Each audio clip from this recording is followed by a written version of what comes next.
earn your vote to return to Virginia's House of Delegates for a full term. With the support of many of you, less than 4 months ago, I took office, and with only a few days to prepare, I leaned on my past experience in the General Assembly to hit the ground running. I passed 6 out of the 7 allowed pieces of legislation. I used my voice and my vote to give teachers, state and local employees a raise, and I've helped dozens of people in Prince William and Stafford County get the help they need from state agencies. And the people are why I'm here.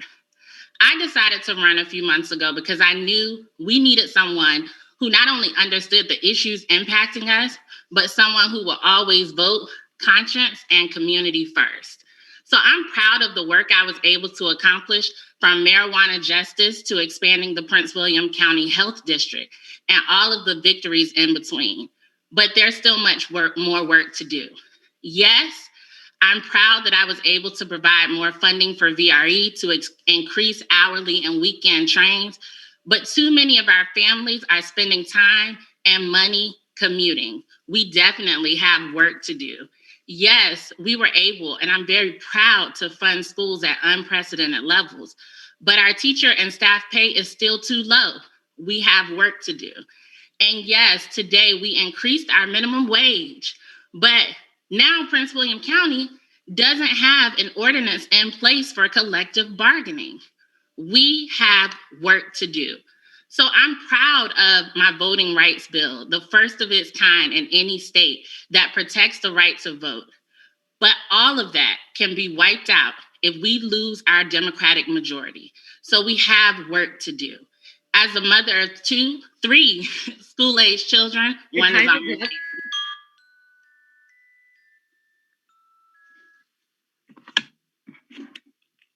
Thank you. Next up, opening statement, Ms. Pamela Montgomery.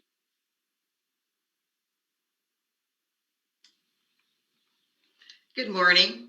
Hi, I'm Pam Montgomery, and I'm the candidate for House District 2. At this time, Virginians are faced with a huge economic and health crisis caused by this pandemic. We're also at this moment in the midst of a racial reckoning long overdue in this country. And right now in Virginia, we need someone who can stand up and make sure that we are heard. And as one of the first Black lawyers in the U.S. Army JAG Corps, I'm a leader. I know how to stand up for voices that need to be heard. With more than 3 decades of experience fighting for justice and equality, as a civil rights advocate, a community leader, and a veteran, I'm ready to stand up for the rights of the people of the 2nd District. It's time for someone to stand up for our families, veterans, and the environment over big corporations.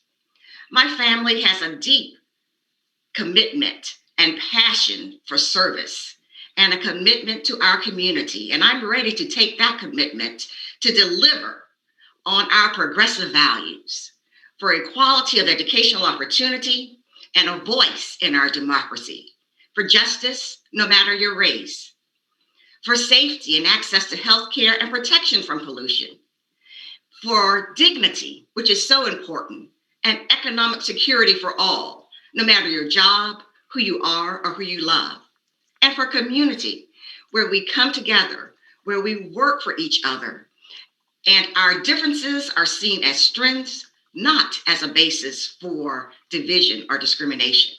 But it's our responsibility to create that future, the future that we want, the future that we need, the future that we deserve. Time is up.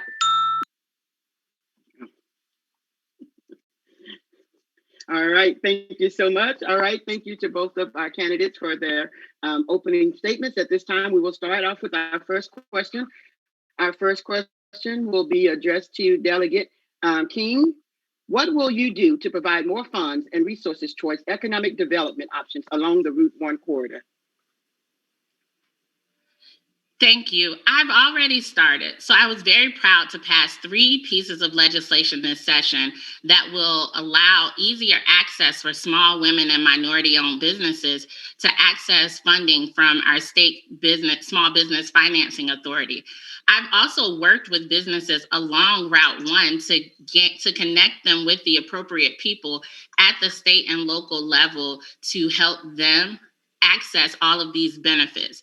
One of my bills is specifically targeted at releasing unused funds from the state agencies to truly small businesses. I think that's critical. But another thing that I will focus on is improving our transportation. People need to be able to get to these businesses to support them and to help businesses recover from the pandemic. Thank you. Pam, same question. You need me to repeat it? I think I have it. All right. One of the first things that we can do is to use the Virginia Clean Economy Act to bring these clean energy jobs to the Route 1 corridor. After all, we are directly impacted by the pollution from Possum Point that's here in our district. We can use these funds as we transition from a carbon-based economy to a clean energy economy to bring those jobs here. Because after all, many of the communities here pay more for their electricity because of what Dominion does and not in their high rates. And what the records show is that low-income families spend a larger proportion of their income for energy. So I think we can make this transition and bring those jobs to Route 1 as we do other things also, especially in this pandemic. In Prince William County, we've used grants to help our small businesses, and I'd like to see the state step in and do more of that. So there's so much to be done, and there's so much vibrancy here along the Route 1 corridor that we can make it even better. Thank you. Our second question. This question will be started by Ms. Montgomery. Do you support extending the blue line to Prince William County? And if so, how do you intend to get it done and pay for it? To me, we need to bring Metro here, whether it's the blue line or the yellow line, whatever is easiest to get here to Prince William County.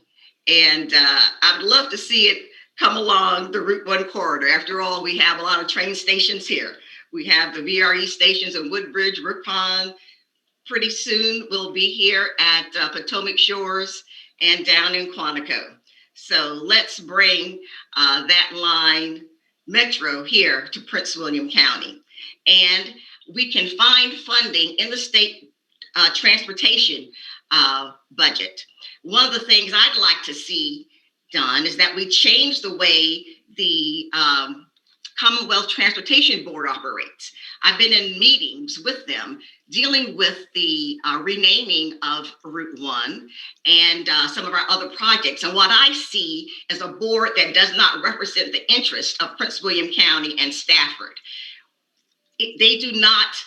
We don't have enough representation. There's one representative that says Northern Virginia, and that's why we can't get funding for our projects here in Prince William and Stafford. We need better representation on that Commonwealth Transportation Board. Thank you. Delegate Ting, same question. Absolutely support extending Metro to the 2nd District to better serve us. And I also think there are many ways that we can fund that, including some of the revenue that we will derive from new industries and really targeting them towards our area. Because let's be honest, everyone is impacted by the transportation struggles we have here. Anyone who travels through Virginia to reach other areas. That's why I supported this session, a study on equity. Are we being equitably funded? We need to start there. And I know that Metro is expensive and it will take time, but as we create new revenue streams, it will be a top priority for me. But Metro is not the only way to improve our transportation, sorry. We need multiple streams of clean transportation throughout our community. And that's with clean buses and energy efficient transportation, because I do not want to leave a legacy of transportation that is not good for the environment. Thank you.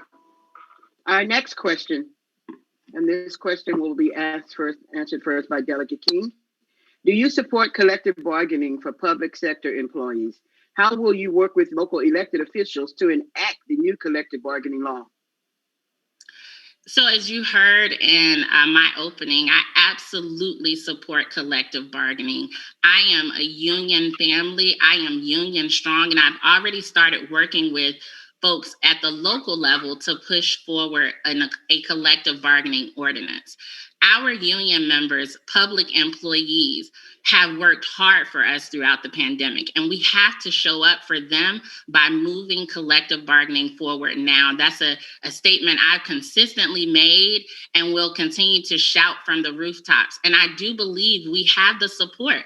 I've worked on it myself and called almost every member of our current board to encourage them and remind them of the importance of our union families and the power of collective bargaining to raise our families out of poverty. So yes. Thank you. Pam, same question. Yes. Collective bargaining is very important, and I'm so glad that the legislature passed that. What it does is just allows the various localities to create elective bargaining units if they so choose. And what we're seeing here in Prince William County is that it probably will not happen this year. That we need perhaps better tools so that collective bargaining really does become a reality. But it's very difficult to have effective collective bargaining when we live in a right to work state that prevents the union from getting the support of all of its potential members. So we need to find out what our representatives are doing about the right to work laws here in Virginia.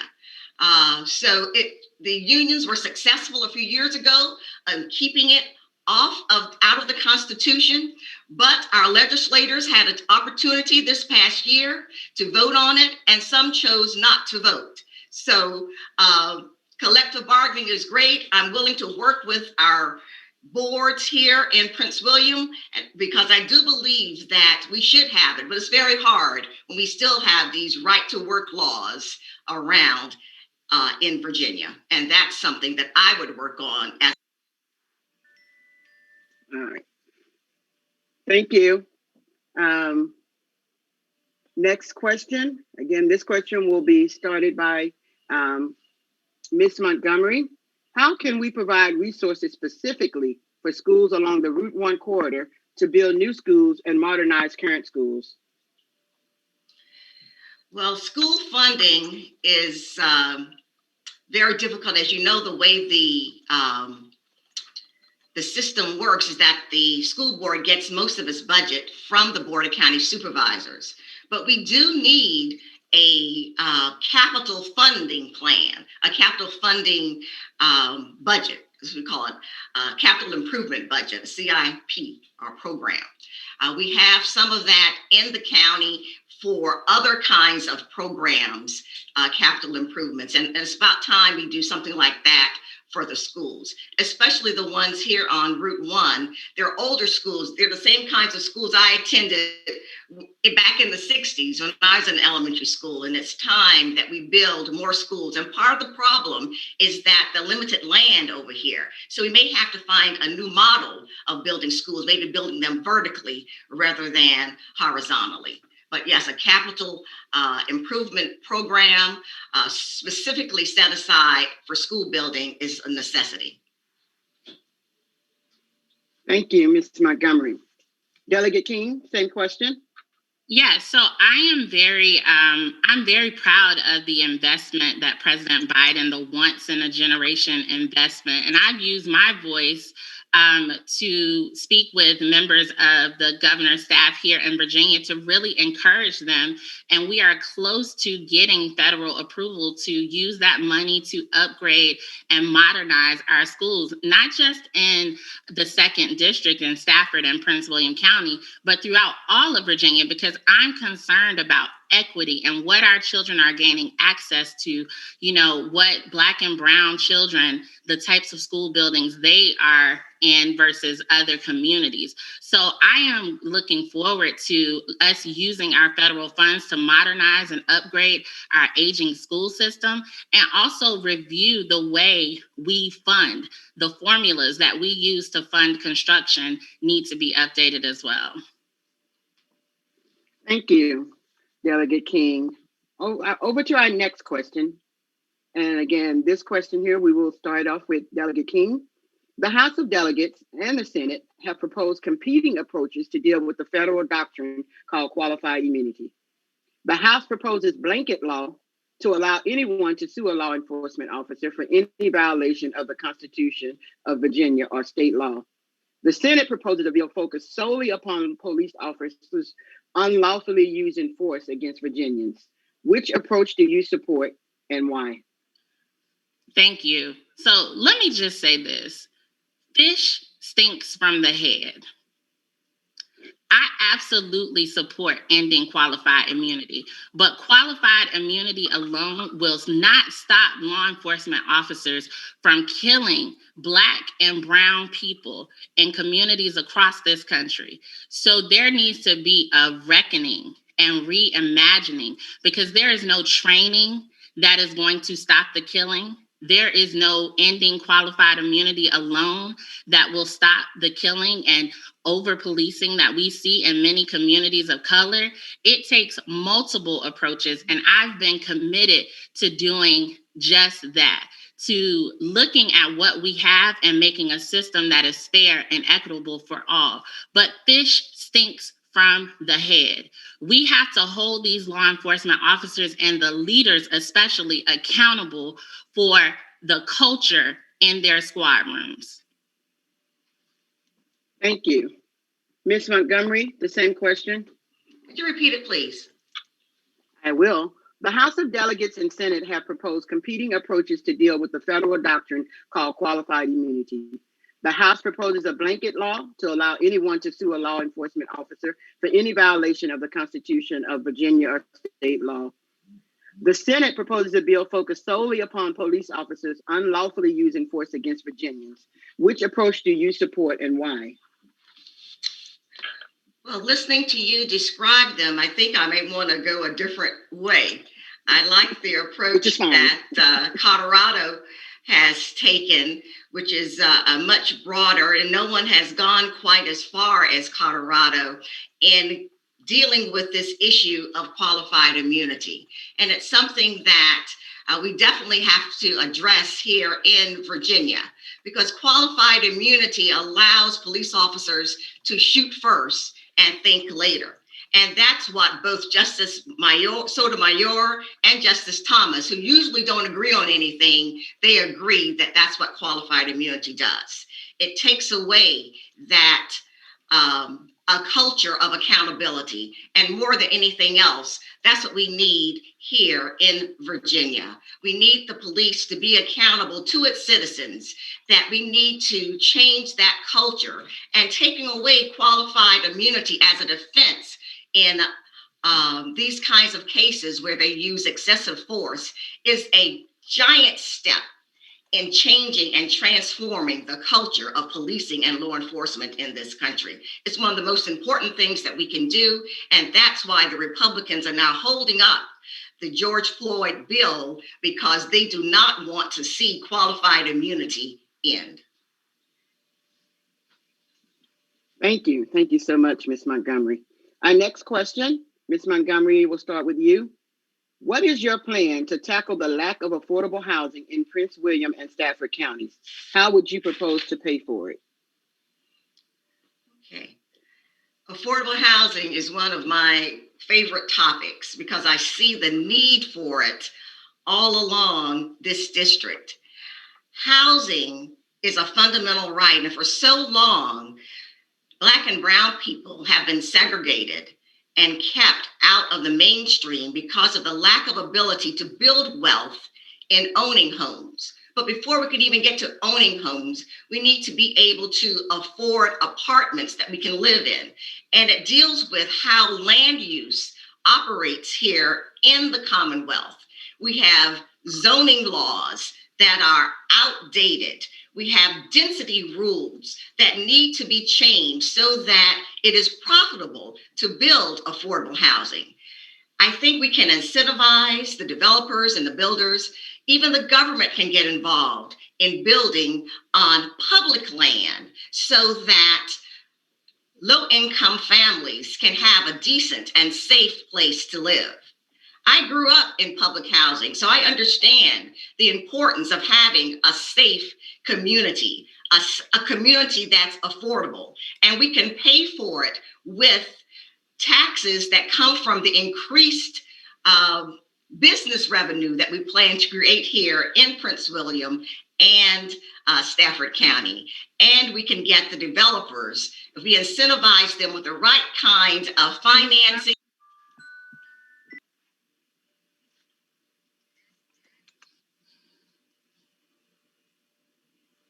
Thank you. Delegate King, same question.